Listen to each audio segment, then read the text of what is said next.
Assalamualaikum warahmatullahi wabarakatuh. Ya teman-teman, kelas A saya akan memberikan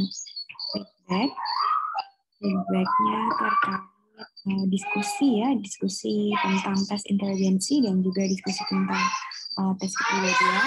Jadi saya akan minta teman-teman menyimak dan juga memperhatikan penjelasan tambahan dari saya terkait dengan jenis-jenis tes inteligensi dan tes kepribadian. Ini yang penting teman-teman pahami untuk nanti bekal menjalankan UAS ya, mengerjakan UAS nanti.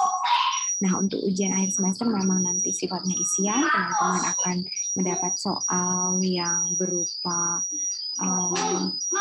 pilihan ganda atau benar salah dan juga soal isian, uraian ya, nanti dibuat diketik ya, terus di PDF-kan baru dikirim ke dalam batas waktu yang ditentukan.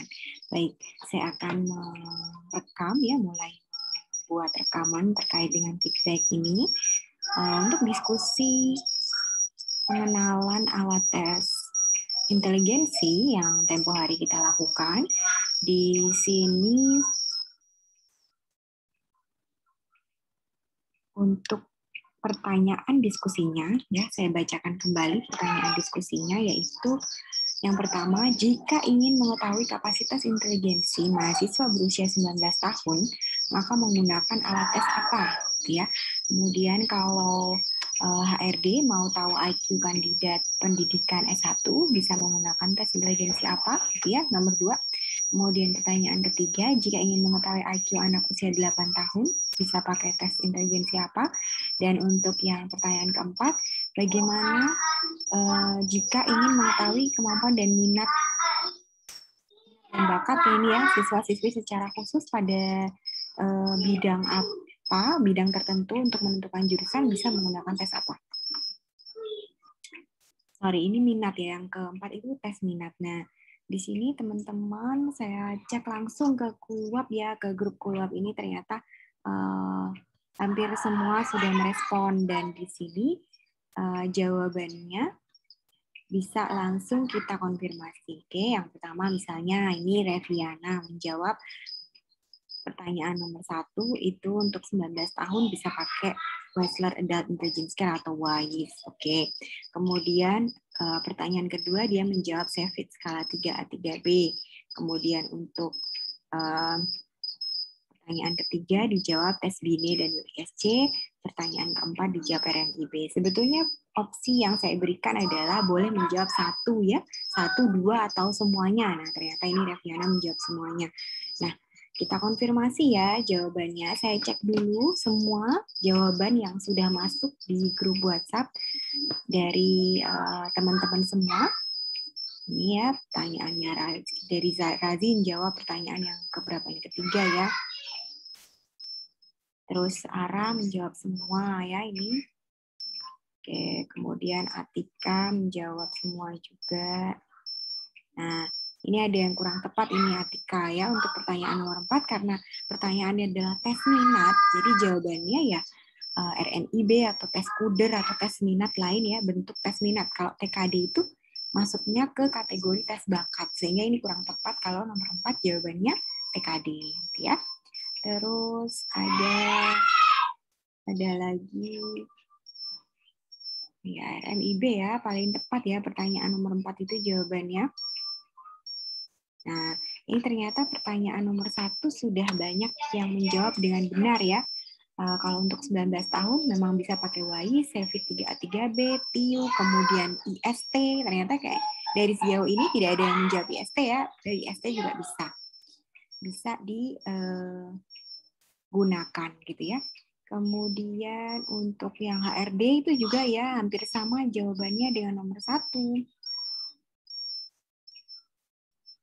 Ya, untuk untuk tes yang bisa digunakan yang nomor 2 ini, pertanyaan yang nomor 2 untuk HRD itu biasanya tes yang digunakan adalah yang klasikal. Jadi kalau jawabannya masih ada yang jawab WISE itu kurang tepat karena kalau untuk HRD tesnya individu tentu akan kesulitan ya. Saya juga pernah menjelaskan ini di kelas. Jadi kalau untuk setting yang industri biasanya dipilih tes yang klasikal. Jadi yang bisa diselenggarakan langsung semua ya, semua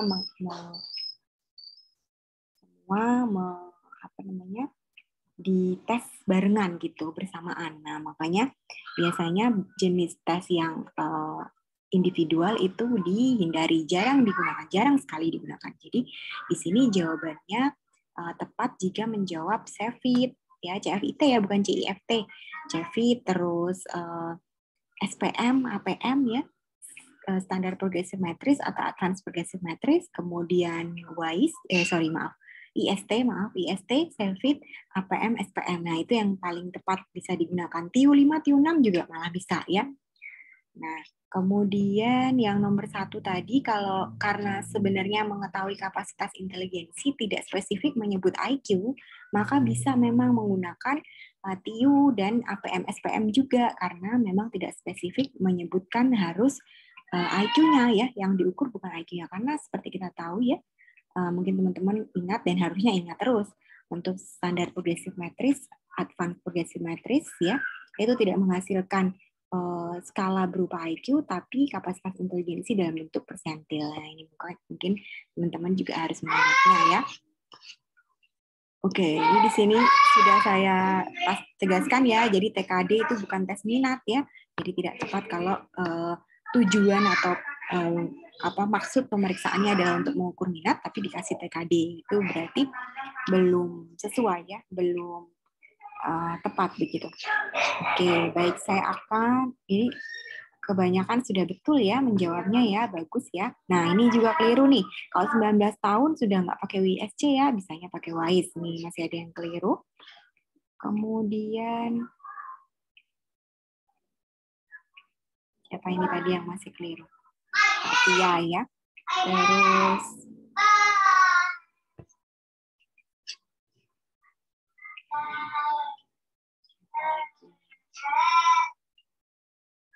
sepertinya kebanyakan sudah betul ya.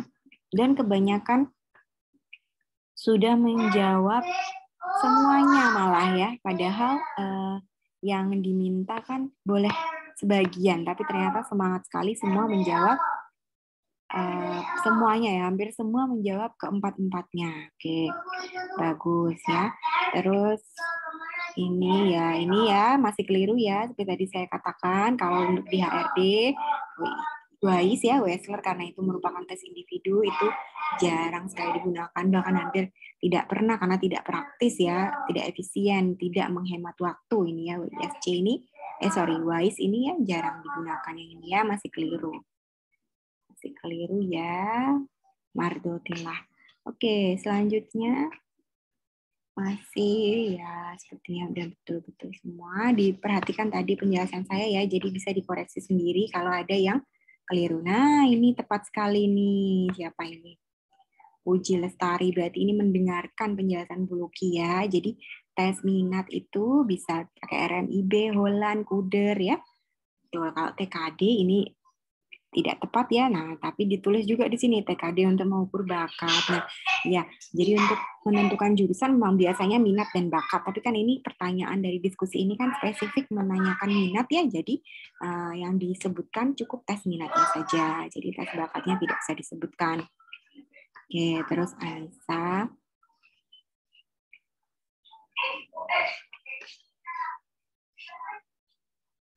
Baik, saya rasa itu ya. Saya akan lanjut sekarang.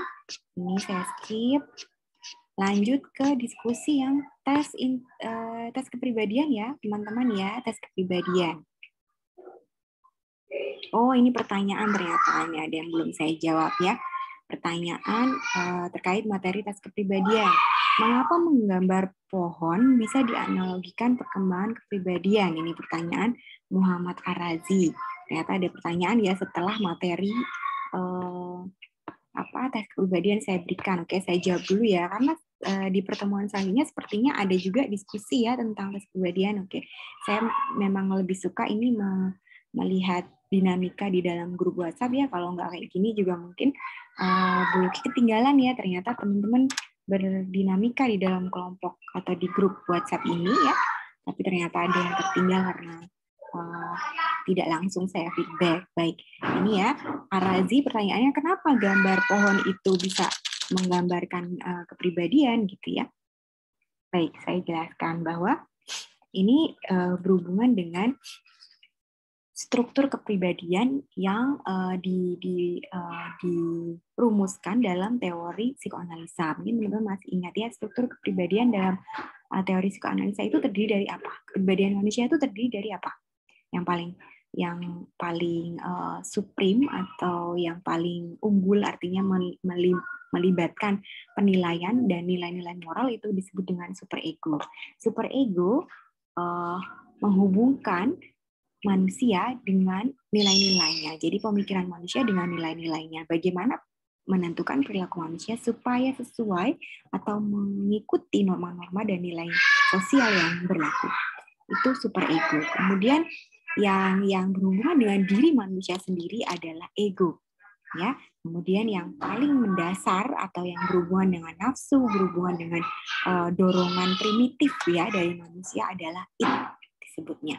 Nah, id, ego, superego ini adalah digambarkan dalam bagian pohon karena sebetulnya fungsi dari bagian-bagian pohon itu juga mewakili fungsi kepribadian manusia itu sendiri ya. Seperti contoh mahkota ya, mahkota pohon itu adalah merepresentasikan superego karena dia di atas ya, yang paling tinggi, artinya posisinya paling tinggi karena dia berhubungan dengan nilai moral dan sosial tadi. Kemudian ego itu adalah diri, yang membuat diri manusia berdiri. Jadi konsep diri, identitas itu ada dalam ego. Maka dalam tes Baum itu ego direpresentasikan dalam batang ya.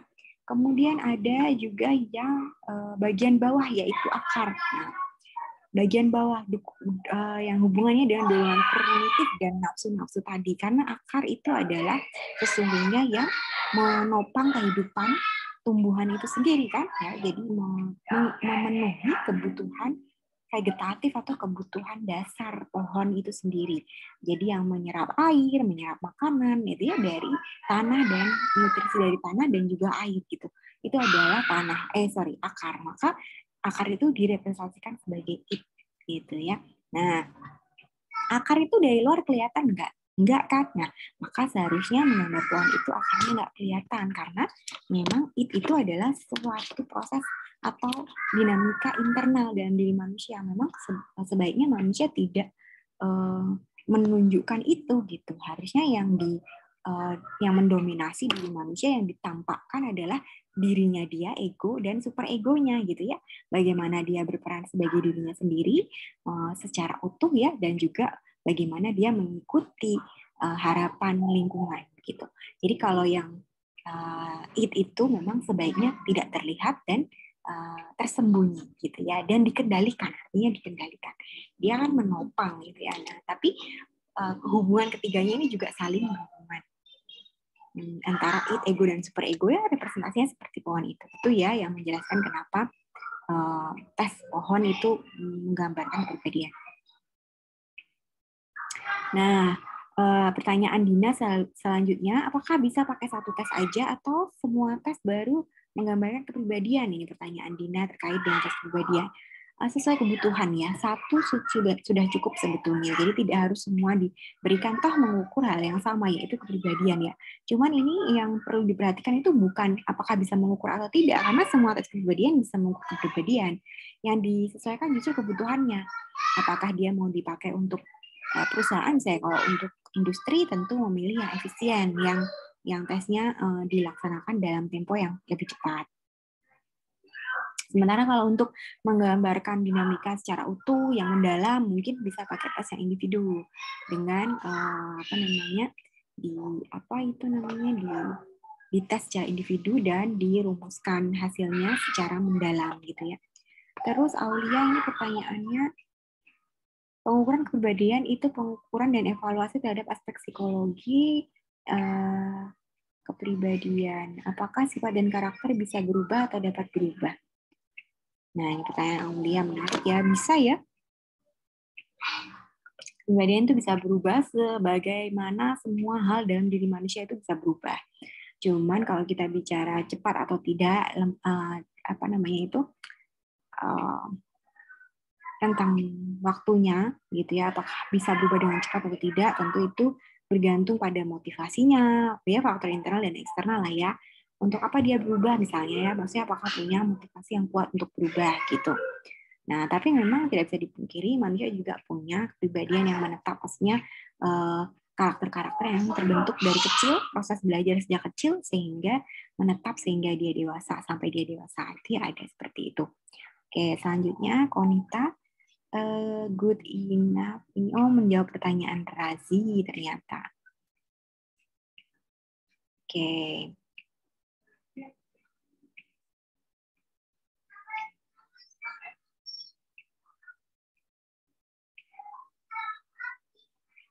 Oke, ya ini jawaban Konita ya, kurang lebih seperti yang Bu Yuki jelaskan tadi ya. Mungkin apa namanya bisa melengkapi jawaban untuk Razi ya. Terus Rumah Tutahira, bagaimana upaya yang dapat dilakukan untuk meminimalisir kecenderungan subjek melakukan faking? Ya, baik, pertanyaannya bagus ya. Nah, untuk meminimalisir faking itu sebetulnya sudah dilakukan upaya dalam tes inventory, karena kan kelemahan tes inventory, kalau teman-teman baca lagi, kelemahan tes inventory itu salah satunya tidak bisa mengatasi faking gitu ya. Nah, sementara tes proyektif lebih bisa mengatasi faking karena tes apa ini namanya untuk tes ini inventory sendiri itu masih bisa dimanipulasi gitu jawabannya ya. Nah, tapi sebenarnya tes inventory itu sudah mulai mencoba, sudah memiliki upaya untuk mengatasi faking. Contoh, tes Papi Kostik itu tesnya 90 ya. 90 dan sebenarnya tidak dibatasi waktu, tapi 90 ini juga variasinya cukup random gitu. Jadi diacak gitu. Jadi mungkin orang tuh juga sulit untuk memanipulasi. Termasuk juga tes EPPS. Tes EPPS itu malah justru jumlah tesnya itu jumlah soalnya itu ada 225. Banyak ya. Jadi mungkin orang juga lupa. Nah, tadi jawabannya apa ya? Maksudnya mau disama-samain atau mau di apa? Dia bohong gitu. Maksudnya dia buat-buat gitu. Itu juga agak sulit ya karena jumlah soal yang banyak. Jadi sebenarnya tes inventory itu sudah disusun dengan mempertimbangkan kecenderungan manusia melakukan faking. Orang melakukan faking, tapi tetap aja bisa ya dimanipulasi karena jawabannya berupa isian gitu. Kalau proyektif kan dia sifatnya menggambar atau kemudian apa namanya menceritakan gambar gitu. Itu kan sesuatu yang spontan ya. Lebih sulit untuk di faking. Kemudian Muhammad, ini apakah kalau self report itu memerlukan 2 orang cukup diri sendiri? Bisa dibantu tester, bisa diri sendiri ya. Sebenarnya kalau self report itu juga bisa self administered, jadi diadministrasikan sendiri itu bisa. Kemudian metodenya ya tentu pakai tes inventory ya. Terus Fadia mengukur kepribadian individu dengan menggunakan orang terdekat, misalnya ibu atau keluarga, apakah bisa? Nah, ini ya sebetulnya bisa sih, tapi mungkin kurang ideal lah ya. Karena nanti juga interpretasinya bisa jadi subjektif karena kita sudah kenal sama orangnya. Kalau yang paling baik memang yang tidak memiliki hubungan dekat ya. Oke, selanjutnya ini pertanyaan diskusi ya untuk tes kepribadian. Nah, ini pertanyaannya. Saya bacakan dulu ya pertanyaannya. Yang pertama, jika ada seorang klien yang mengalami trauma akibat kekerasan dalam rumah tangga selama bertahun-tahun, tes apa yang bisa digunakan untuk mengetahui dinamika kepribadian klien? Kemudian pertanyaan diskusi yang kedua, apabila seorang klien berusia remaja ingin mengetahui profil kepribadiannya dengan tujuan untuk mengenal diri dan pengembangan potensi, tes apa yang bisa dipakai? Kemudian yang ketiga, HRD, seorang HRD ingin melakukan pemetaan kompetensi untuk melihat aspek ketahanan kerja. Nah, lalu perusahaan tersebut ingin menggunakan tes yang bisa cepat gitu ya untuk mencapai target. Tes apa yang bisa digunakan? Oke.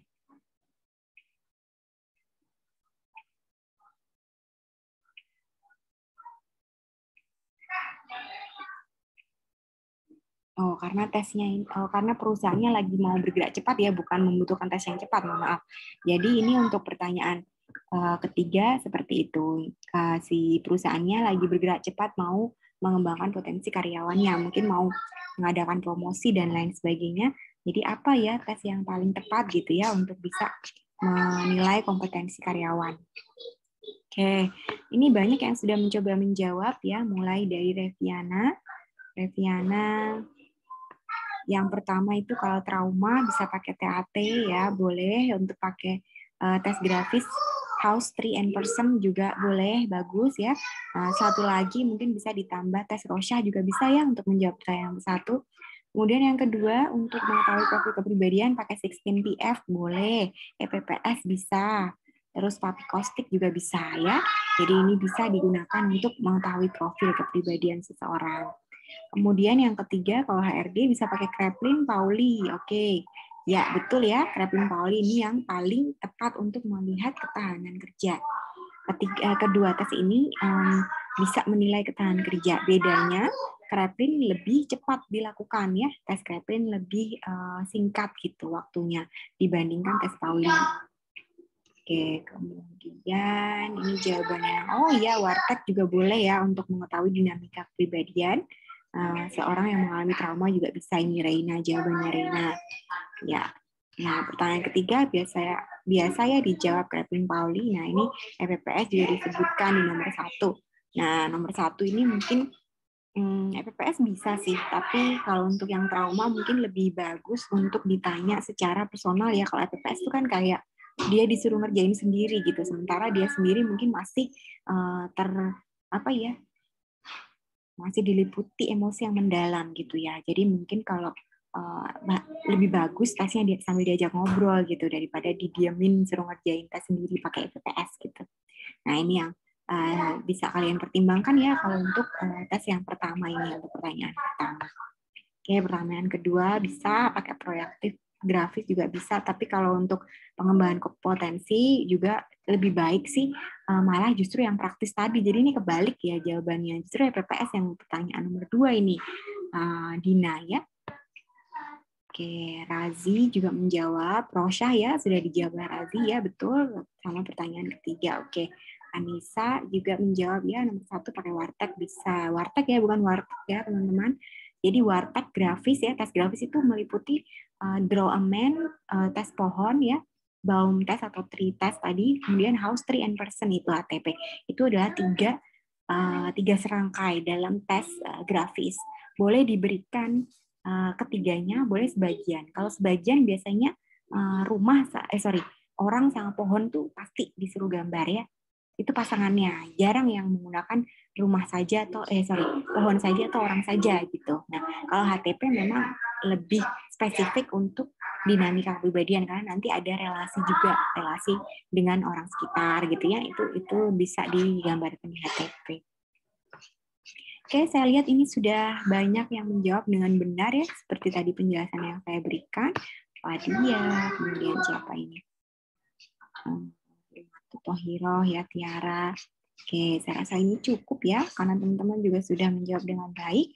Semoga ini penjelasan tambahan bisa menambah pengetahuan untuk kaitannya dengan persiapan tes UAS-nya. Nah, semoga ini membantu dan semoga nanti diberi kelancaran untuk mengerjakan ujian akhir semester. Baik, sekian dari saya. Wassalamualaikum warahmatullahi wabarakatuh.